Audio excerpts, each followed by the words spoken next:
ఏంటంటే ఈరోజు దీక్షా దివస్ శుభాకాంక్షలు అందరికీ ప్రజలకు, తెలంగాణ ప్రజలకు, ముఖ్యంగా గన్పూర్ కాన్స్టిట్యున్సీ వారికి, అదేవిధంగా జనగాం జిల్లా వారికి అందరికీ దీక్షా దివస్ శుభాకాంక్షలు.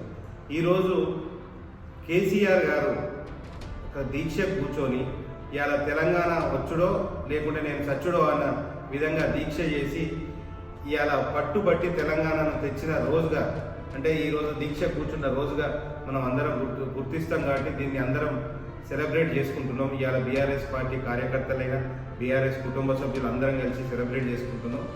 కానీ అక్కడక్కడ ఈ వార్తలు ఏంటంటే, నిన్న మేము ప్రెస్ మీట్లో చూసినాం, కడియం సీఆర్ గారి స్టేజ్ల మీద బాగా మాట్లాడుతున్నారు. సరే, వారికి వాక్చాతుర్యం ఉన్నదని చెప్పి ఒప్పుకుంటాం, బాగా వాక్చాతుర్యం ఉన్నదని చెప్పి ఒప్పుకుంటాం. కానీ ఒక ట్యాబ్లెట్ కూడా ఎక్స్పైరీ డేట్ అనేది ఉంటుంది. ఒక మంచి ఎంత కడుపు నొప్పి ట్యాబ్లెట్ అయినా